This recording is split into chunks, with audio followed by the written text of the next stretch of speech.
Hello बच्चों, MK chemistry classes में आपका स्वागत है। आज हम लोग 10वीं रसायन के अंतर्गत पहले लेसन रासायनिक अभिक्रिया को शुरू करेंगे। वैसे तो देखा जाए बच्चों तो क्रिया दो प्रकार की होती है, भौतिक क्रिया और रासायनिक क्रिया। भौतिक क्रिया में जब कोई पदार्थ क्रिया के फलस्वरूप दूसरे रूप में बदलता है तो सिर्फ उसके भौतिक अवस्था में ही परिवर्तन होता है, उसकी प्रॉपर्टी में कोई चेंज नहीं होता है। अर्थात भौतिक क्रिया में बच्चों किसी नए पदार्थ का निर्माण नहीं होता है, जबकि रासायनिक क्रिया में नए पदार्थों का निर्माण होता है। इसको एक उदाहरण के द्वारा समझा जाए, जैसे मोमबत्ती का पिघलना। मोमबत्ती ठोस अवस्था में थी और पिघल कर द्रव अवस्था में बदल गई, तो परिवर्तन तो हो रहा है, वहां भी एक तरीके से क्रिया हो रही है। और पदार्थ की जो भौतिक अवस्था वो ठोस से द्रव में बदल जा रही है, परिवर्तन तो हो रहा है, लेकिन उसकी भौतिक अवस्था में परिवर्तन हो रहा है, न कि उसके रासायनिक गुण में कोई परिवर्तन हो रहा है, और ना ही कोई नया पदार्थ बन रहा है। गर्म करने से वो पिघल रहा था, फिर ठंडा कर देंगे, फिर वो ठोस में बदल जाएगा।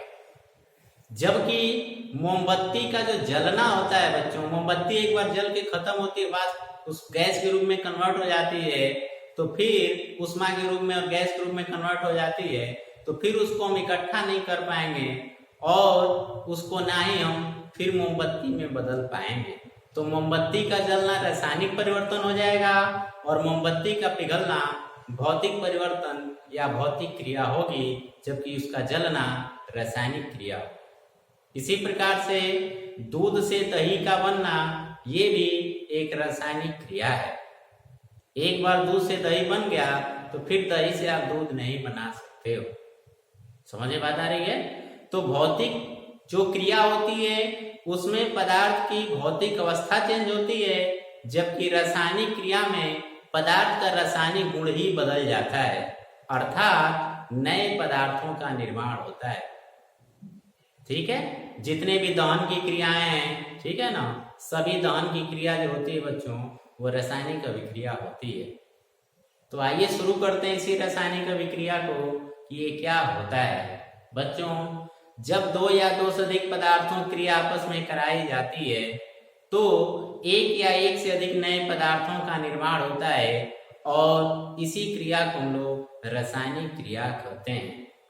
दूसरे शब्दों में कहा जाए तो जब दो या दो से अधिक पदार्थों को आपस में मिलाते हैं तो उनमें मौजूद परमाणु अपना स्थान बदल देते हैं, अर्थात पहले वो किसी और परमाणु के साथ जुड़े थे लेकिन अब वो किसी और परमाणु के साथ जुड़ जाते हैं, अर्थात उनका रीअरेंजमेंट होता है और रीअरेंजमेंट के बाद नए पदार्थों का निर्माण होता है। तो इस क्रिया को हम लोग रासायनिक अभिक्रिया कहते हैं।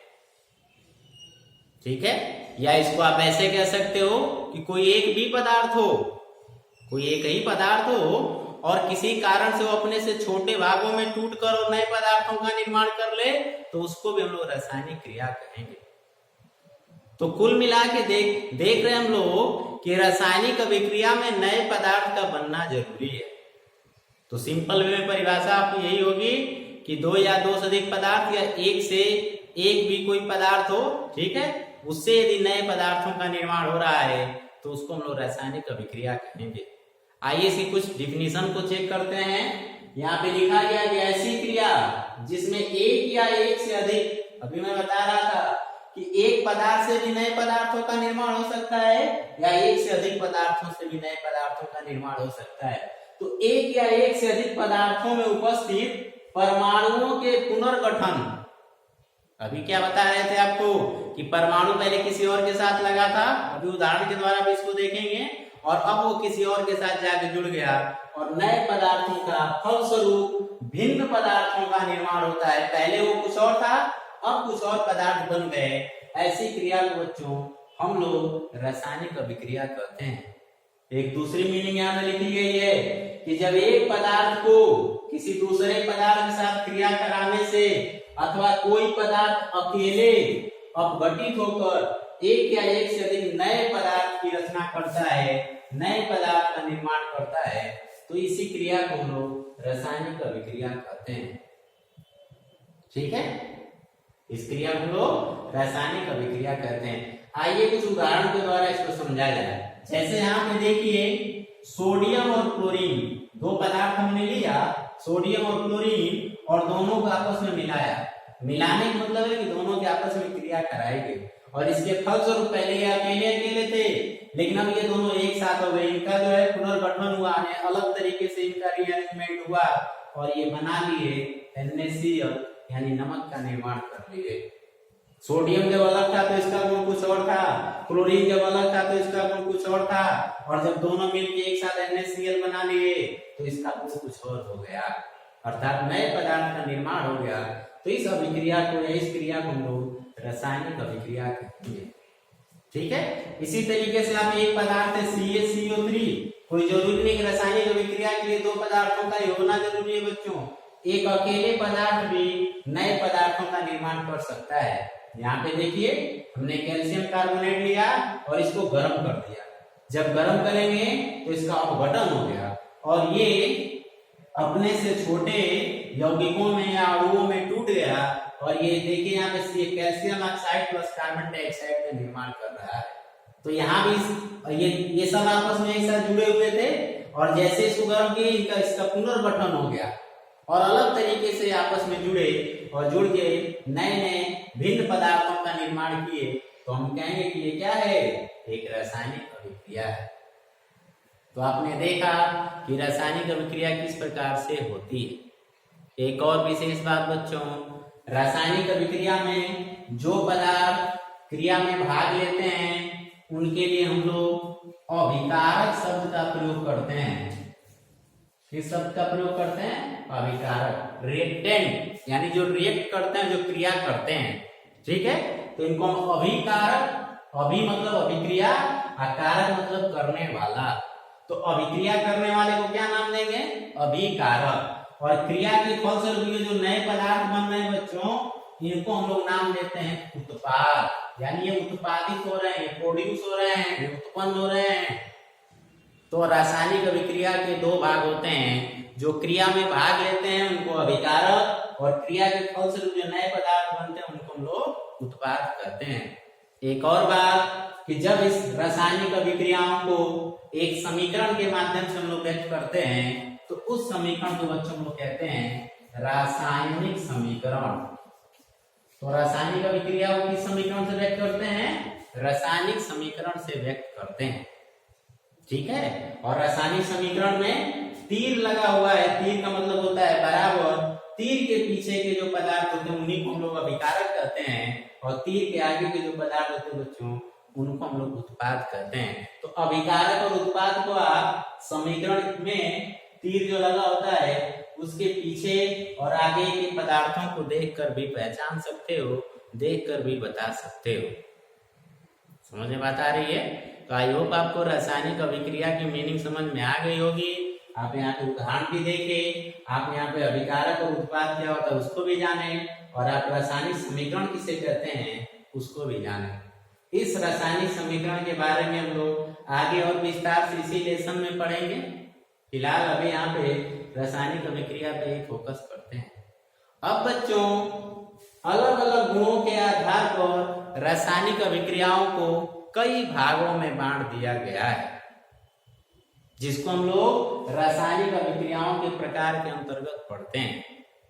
तो आइए देखते हैं कि जो मुख्य रासायनिक अभिक्रियाओं के प्रकार है वो कौन कौन है, और इनमें से एक एक को फिर विस्तार से हम लोग पढ़ेंगे। सबसे पहले जो क्रिया लिखी गई है बच्चों, योगात्मक अभिक्रिया। योग, इसका मतलब ये हुआ यहाँ पे, जैसे ये देखिए, दो पदार्थ लिए, दोनों की क्रिया कराए और दोनों आपस में जुड़कर एक पदार्थ का निर्माण करते हैं। तो ऐसी क्रिया जिसमें भाग लेने वाले पदार्थ दो या दो से अधिक हों, लेकिन क्रिया के फलस्वरूप मिलकर आपस में एक ही यौगिक का निर्माण करते हैं, योग उनका हो जाता है, ऐसी क्रिया को योगात्मक या एडिशन रिएक्शन कहा जाता है। समझ में बात आ रही है? तो इसको भी हम लोग आगे विस्तार से उदाहरण के द्वारा समझेंगे।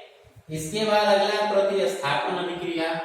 इसमें क्या होता है कि एक कोई अधिक सक्रिय पदार्थ अपने से कम सक्रिय पदार्थ को किसी यौगिक में से हटाकर और खुद उसके जगह पे जाके जुड़ जाता है। इसका सबसे अच्छा उदाहरण होता है कि जब अम्ल में किसी धातु को हम डालते हैं तो अम्ल की पहचान होती है हाइड्रोजन आयन, तो वो सक्रिय धातु उस अम्ल में से उस हाइड्रोजन को हटा के और खुद उसके साथ जुड़ जाता है। ठीक है, तो ऐसी क्रिया को हम लोग कहते हैं विस्थापन या प्रतिस्थापन अभिक्रिया। इसके बाद है बच्चों वियोजन, वियोजित होना, टूट जाना, और नीचे लिखा हुआ अपघटन, इसका भी मतलब अपघटित हो जाना अर्थात टूट जाना। ये दोनों अभिक्रियाओं में कोई बड़ा सा यौगिक होता है, वो अपने से छोटे दो या दो से अधिक यौगिकों में टूटकर नए पदार्थों का निर्माण करता है। ऐसी क्रिया को कहते हैं वियोजन की अभिक्रिया और अपघटन की अभिक्रिया। जैसे यहाँ पे देखिए, ये पदार्थ इसको गर्म किए तो ये दो छोटे यौगिकों में टूट गया, अर्थात ये जो अभिक्रिया है बच्चों वो अपघटन की अभिक्रिया है। अंतर क्या है दोनों में? अंतर ये है कि जो वियोजन की अभिक्रिया होती है बच्चों वो उत्क्रमणीय अभिक्रिया होती है, और जो अपघटन की अभिक्रिया होती है बच्चों वो अनुत्क्रमणीय अभिक्रिया होती है। ये उत्क्रमणीय और अनुत्क्रमणीय के क्या मतलब है कि जिसकी वजह से वो पदार्थ टूटा था, यदि पुनः उसको वो चीज दे दिया जाए तो वो पदार्थ पुनः जैसा था वैसे में कन्वर्ट हो जाए, तो ऐसी क्रिया को हम उत्क्रमणीय अभिक्रिया कहते हैं। इसको आगे विस्तार से जानेंगे। और इसमें क्या है कि एक बार यदि टूट गया तो फिर उसको यदि वो दशा दिया भी जाए तो भी पुनः उस पदार्थ को बदलने ना, ऐसी क्रिया को हम उत्क्रमणीय अभिक्रिया कहते हैं। तो अपघटन क्रिया उत्क्रमणीय अभिक्रिया की श्रेणी में आती है, जबकि वियोजन की अभिक्रिया उत्क्रमणीय अभिक्रिया की श्रेणी में आती है। वैसे उत्क्रमणीय अभिक्रिया और अनुत्क्रमणीय अभिक्रिया भी एक तरीके से देखा जाए तो अभिक्रिया का ही प्रकार है।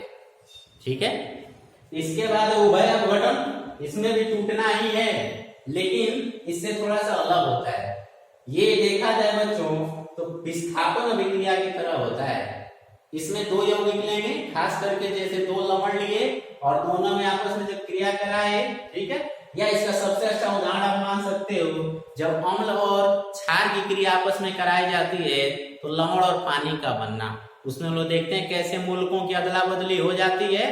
तो ऐसी क्रिया को हम लोग उभय अपघटन की अभिक्रिया भी कहते हैं। और नीचे एक और लिखा हुआ ऑक्सीकरण और अपचयन की अभिक्रिया, काफी महत्वपूर्ण अभिक्रिया होती है बच्चों। इसमें ऑक्सीजन जब किसी पदार्थ से जुड़ता है तो उसका ऑक्सीकरण होता है, और हाइड्रोजन जब किसी पदार्थ से जुड़ता है तो उसका अपचयन होता है। तो इसको भी हम लोग आगे विस्तार से पढ़ेंगे।